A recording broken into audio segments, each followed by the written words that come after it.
Hey, everybody. Thank you for your patience and joining this morning for our IndustryNext event, Leading Through Uncertainty, and how industrials can brace themselves for 2023 and beyond. Nick is somebody I've known for a while now, advisor to large companies and now an entrepreneur himself to some degree. Patrick, same thing, veteran of service and equipment making companies. Leo, who I've known for many years, pricing and sales expert, and same with Ian.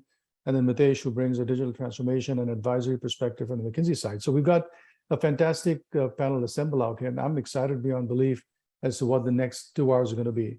What we've done based on feedback from folks who have attended these sessions in the past is we basically try to keep everything to what we call a TED style format, which is really typically a 20 minutes plus 5 kind of format. The only exception we're making is with Nick, because there's a book that I want to talk about. We read the book, it's fascinating. I'm going to really run this almost like a Q&A with him, and the others are going to do a bit of a presentation followed by Q&A. So that's the format for today.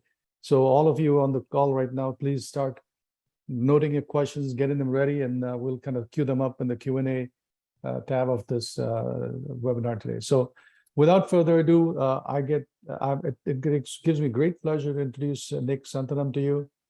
Like I said, I met Nick a few years ago when he was at McKinsey. More recently, about a year ago, he became an entrepreneur. Nick, I can call you that, I think, starting a buyout fund.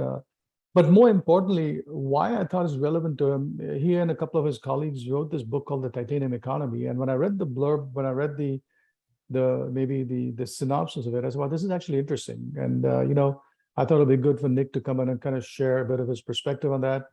So what I'd like to do is have Nick maybe take over here, introduce himself, introduce Fernweh, and then maybe, Nick, you can give a bit of a short summary of the book, because I have a whole host of questions I've written down to start asking you. So if you don't mind, I'm going to turn the mic back to you, Nick, and please go ahead and introduce yourself to do a little bit more justice to your introduction than I did.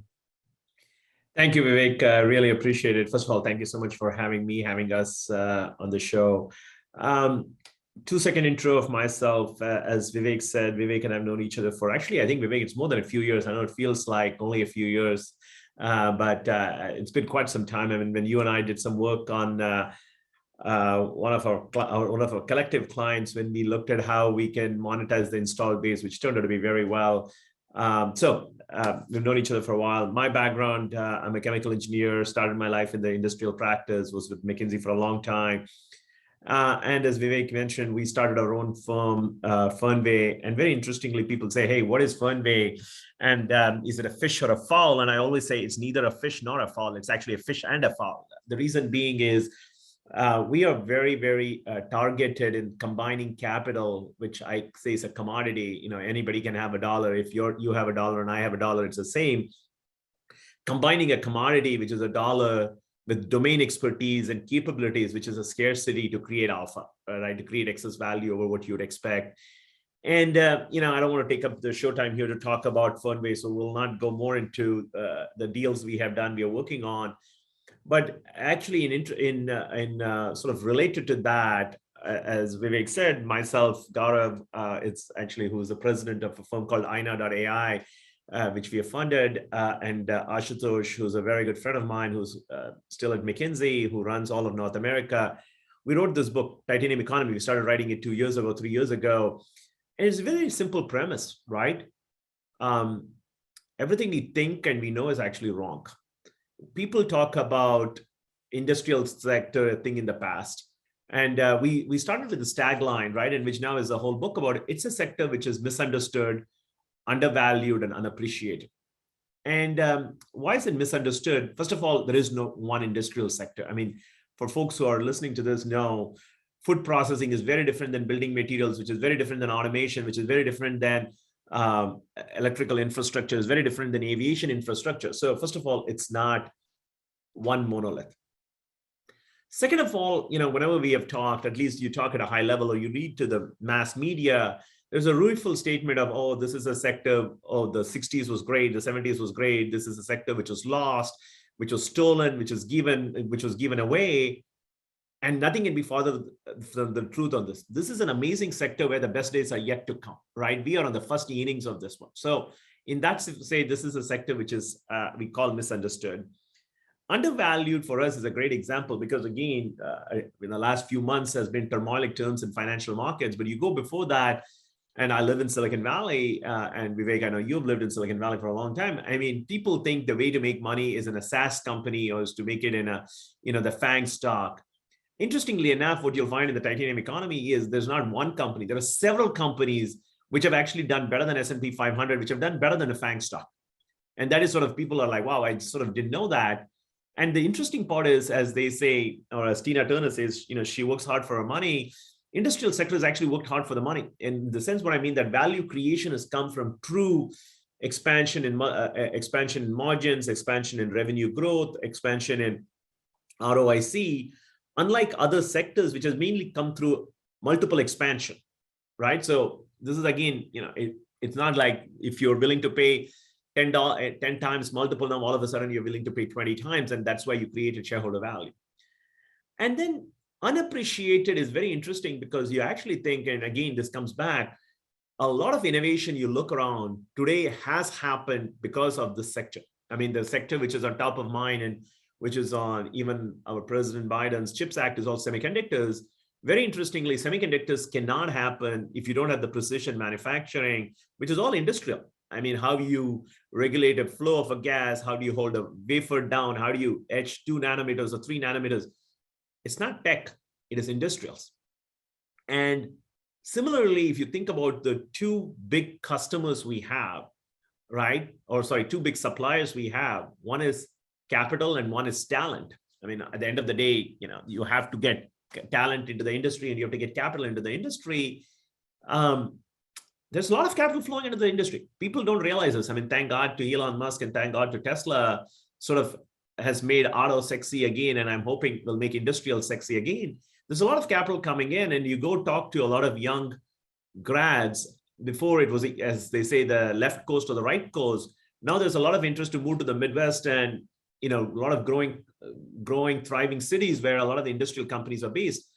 So the long story short is, as we said, right, the future of American economy is really there and it's right in front of our eyes.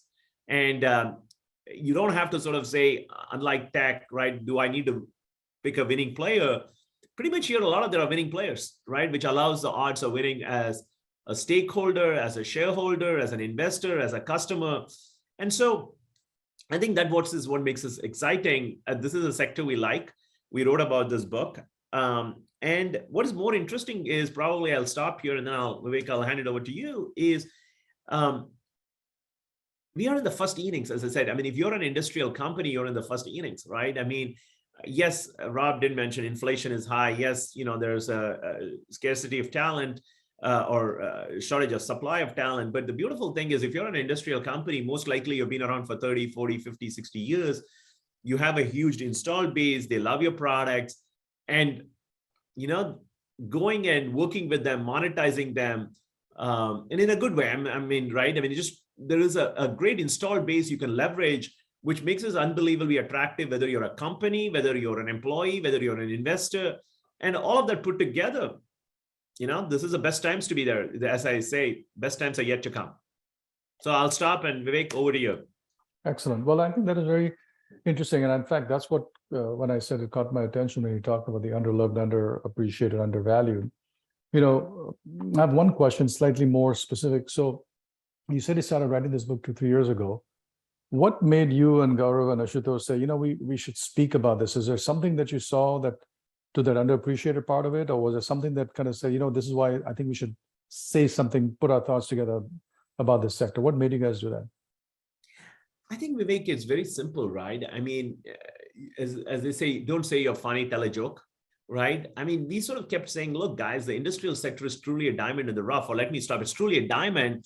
And we said, okay, if we truly believe in it, I mean, I'll talk about myself, right? Myself and Gaurav quit McKinsey to spend time in this. I mean, we voted with our paychecks, we voted with our wallets. And the other thing we said is, we can talk, but actually let's spend the next 2 years. I mean, at that time we thought it would be a year. And if anybody's thinking of writing a book, let me tell you, you should absolutely do it, but do it only once, because it's a lot of time, a lot of effort.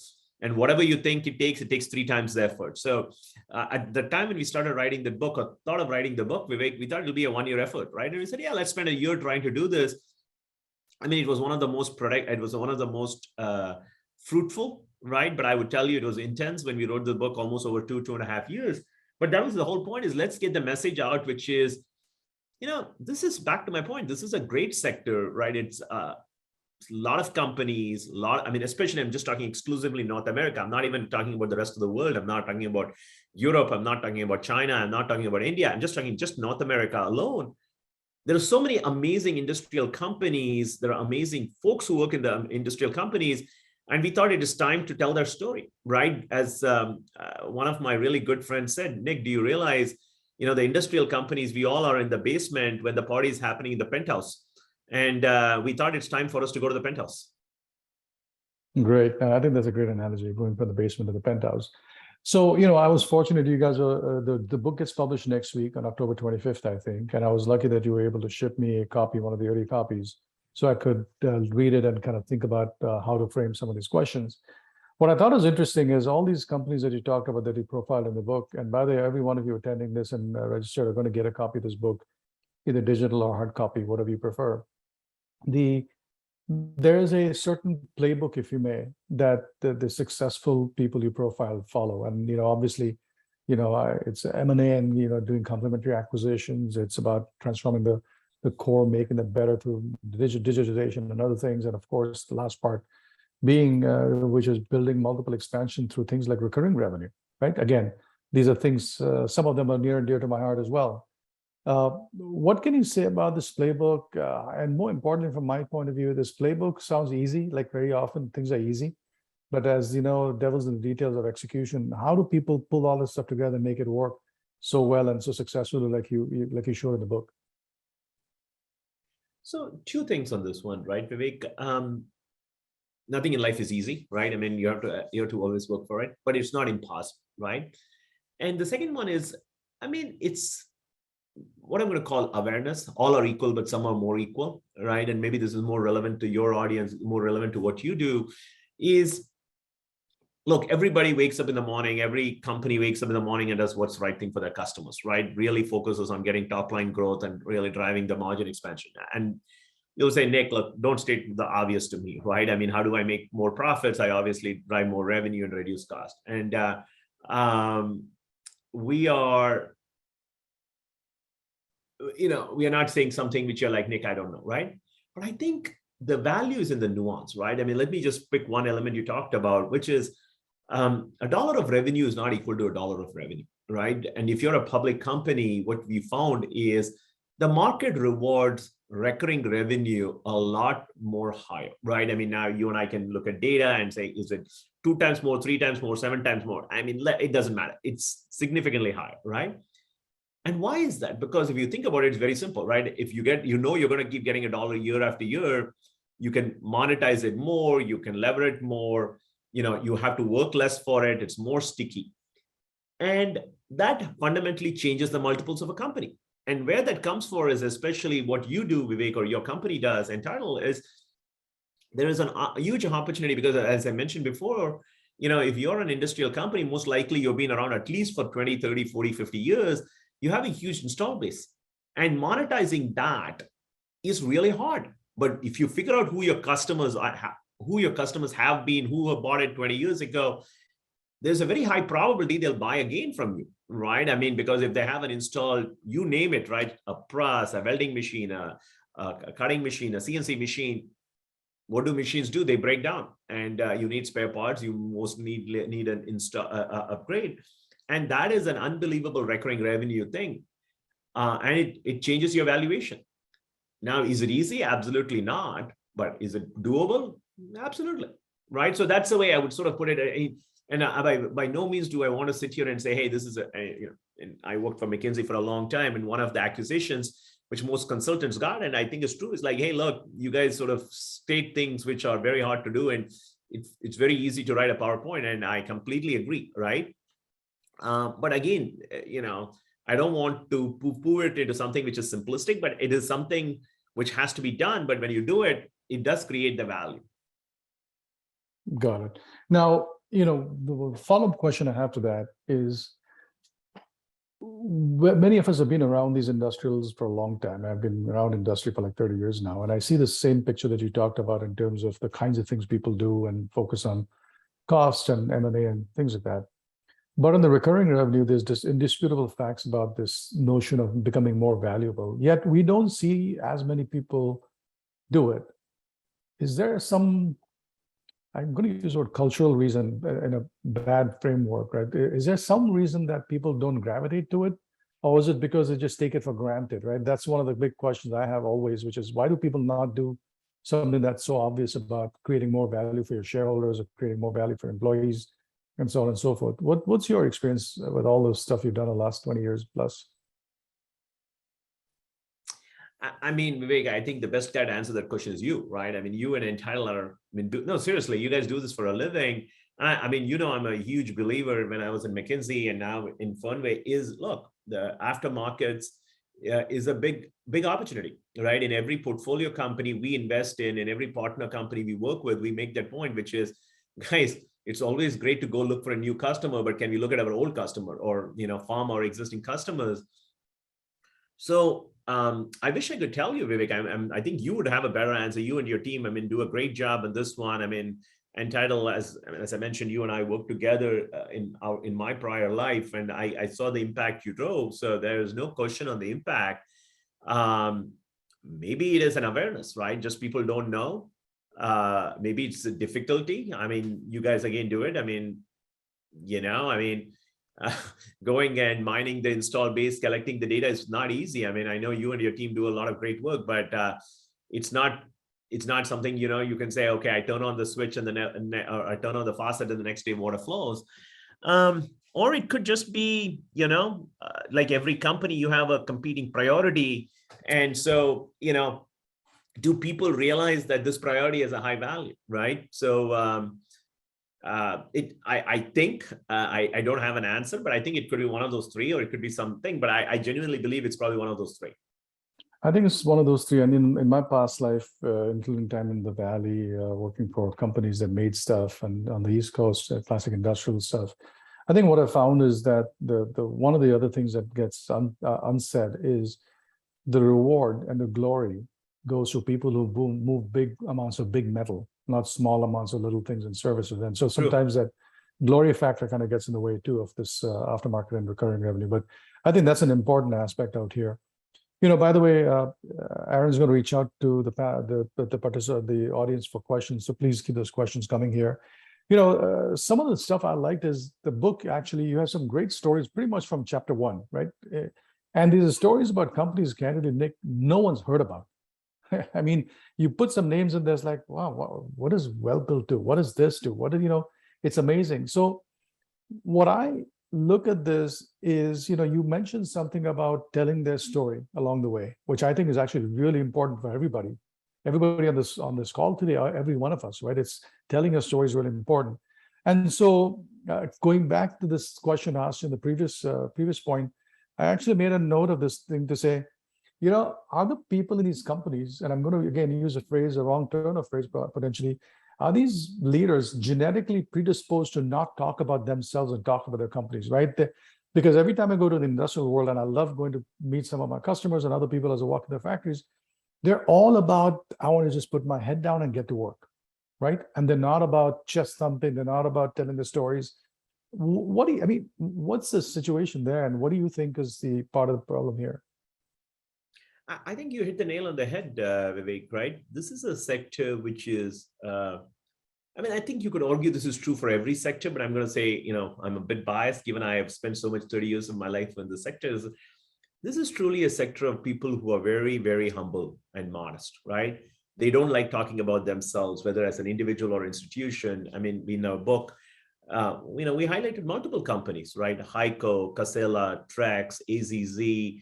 The list goes on. And even for folks who are in the sector, right, probably say, hey, Nick, 3 of these companies I've never heard of, right? And I'll be brutally honest, I led our industrial practice at McKinsey for a long time. And you would say, Nick, you should know every company. And when we did the research, there are at least 5 companies. I'm like, who the heck are they, right? And then I looked them up. I was like, oh my God, this is an amazing company. They're creating so much shareholder value. They're doing an amazing job in their community.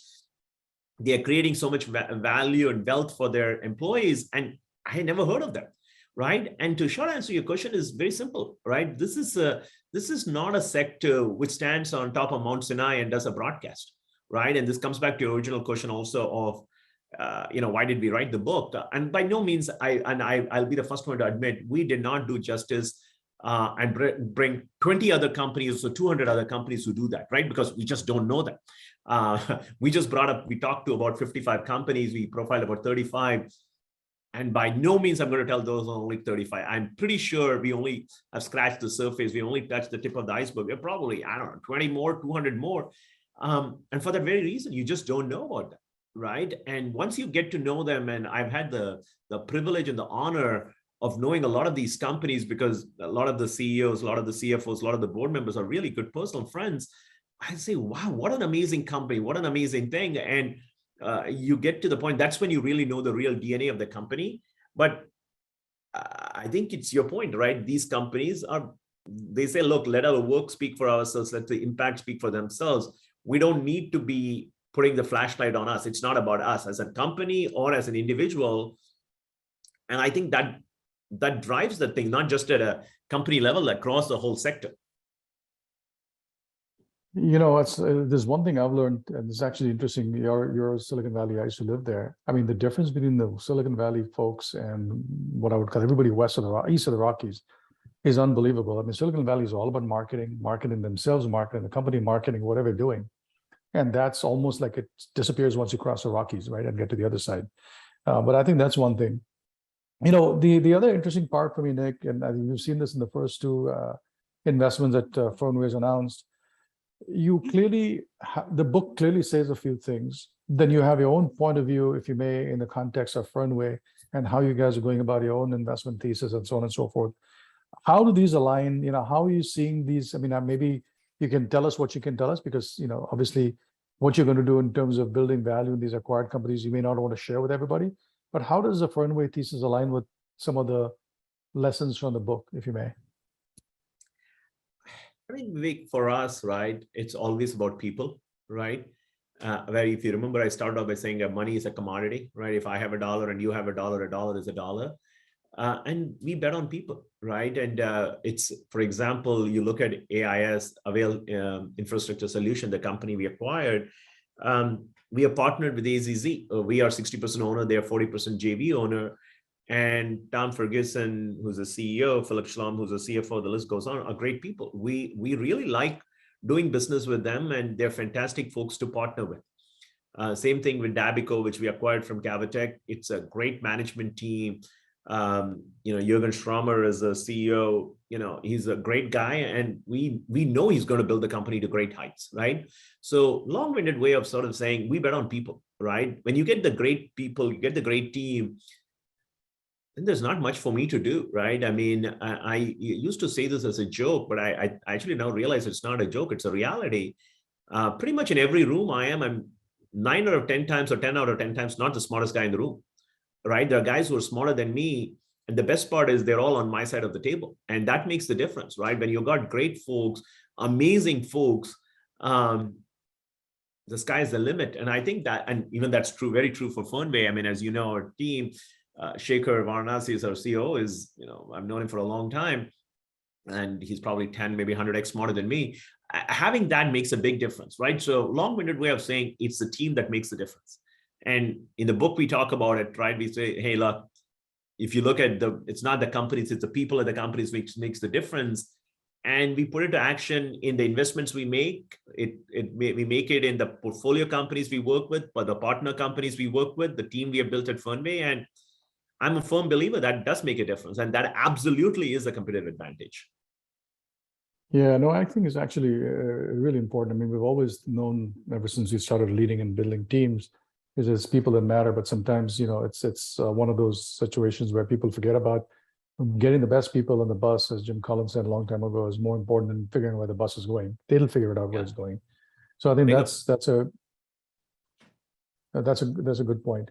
In terms of, there's something one of your colleagues, Siddharth, has used as a phrase sometimes when describing some of these companies, which I love, which is underattended, right? These companies or these divisions sometimes can be underattended for that matter, I mean, dare I say, even though a lot of the folks on the phone today, a lot of the folks on the call today are aftermarket leaders, sometimes I feel, looking from the outside in, that these aftermarket businesses are underattended from the CEO down. What advice would you give some of the folks on the phone today to say, look, this is how you A, tell your story, and B, get the right people on the bus? And what would that kind of lesson be for them in terms of making sure they don't remain underattended going forward, right? Vivek, I wish I could give you a silver bullet answer. I don't have one, but what I will tell you is, in this day and age where we're all working really hard, priority is a buzzword, right? People say you need to prioritize. I actually go the other way around, right?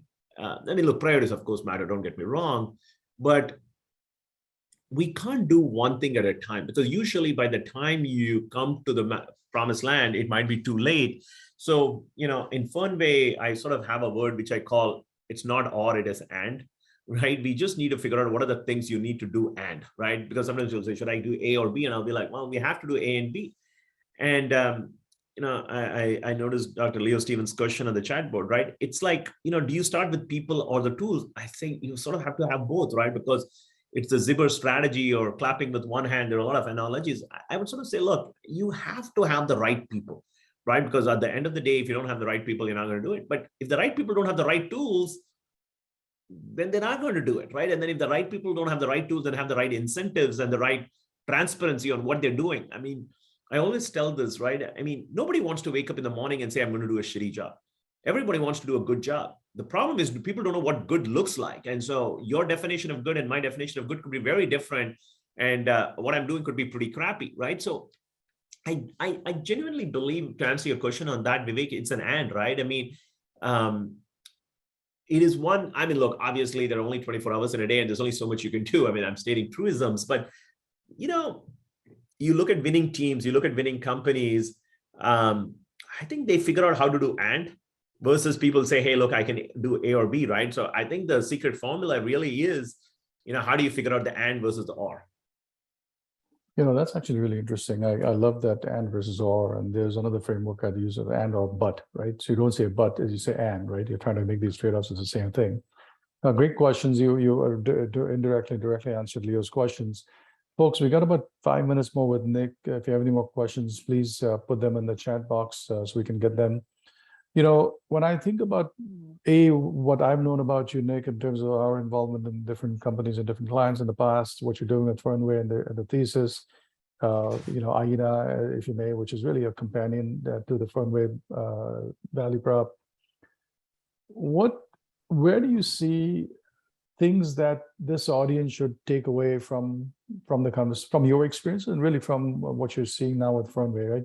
Again, these are all pretty much, when I say industrial, they're all manufacturers who sometimes people out here, both manufacturing people as well as aftermarket and service people. What are the one or two lessons beyond what we just talked about they can take away from the book? Because you're all going to get the book. So, yeah, Vivek, in the book, you obviously read the book. There's one last chapter on lessons learned, so I won't steal my own thunder. So I won't say that, or I won't repeat that. But look, for me, I think the lessons learned is very simple, right? And I come back, and this is just human life, right? We always wait for the silver bullet, right? We wait for the winning lottery ticket number. We wait for the big aha. I just found out when we investigated the companies or discovered the companies, or even at Fernweh, it's never one, sometimes, but very rarely is it one big thing, right? It's 100 small things which makes a difference. And that means, it's what every one of us do very well every day, right? We wake up in the morning and we drink up cups of coffee, get in the car and do 100 small things. It's like, really, how do you get that 100 small things done right? And how do those 100 small things come together, right? One of my mentors said, look, Nick, you can keep yourself busy, sloppy busy, right? Or you can keep yourself busy in a good busy. And which one are you doing? And that was a joke, but I do think it's really that question of, are we sloppy busy or good busy? And that's the lessons I would sort of say when I look at the companies which have done very well in the book, which is they didn't do one thing, they did 100 things, but the 100 things they did it right. And the 100 things really interfaced itself, reinforced itself very well. versus, I mean, I look at my own personal life. Sometimes I do 100 things and I'm super busy, but then you look, those 100 things really sort of end up canceling each other out. And I'm like, oh my God, today was a super busy day, but really I didn't get anything achieved, right? So it's really getting that balance. I mean, it's where you started off, Vivek, it's a lot easier to say a lot of things, but it's really hard to make them happen. And I think the lesson for me is I just have to figure out a way to go make that happen, which is, it's not one small thing, it's 100 small things, and I have to do it right, and I have to make sure they all reinforce each other. Excellent, excellent. Well, folks, listen, it's just a minute or two left. If there's no parting questions for Nick, I want to kind of wrap this up to give a couple of seconds transition time to our next speaker, Patrick. Nick, again, I'm not seeing any questions out here. If there's anything you need to share with us as you wrap up your part of the presentation, please let's have that right now. But I also appreciate everything you've done. I really love the book. I love the concept of what you're building with Fernweh. I'm a firm believer in that thesis as well. So I'm excited to see what you guys do with the firm as well. So, thank you so much for this. No, thanks, Vivek. Thanks for having us. And just a shout out for you and your team. I mean, as I said, we have worked for a long time, and what you and your team do in Entitle is amazing. So keep up the good work. Awesome. Thank you, Nick. And thanks everybody for listening to Nick today. Thank you. See you guys. See you, Nick. Bye-bye. Excellent. So that was Nick from Fernweh Group.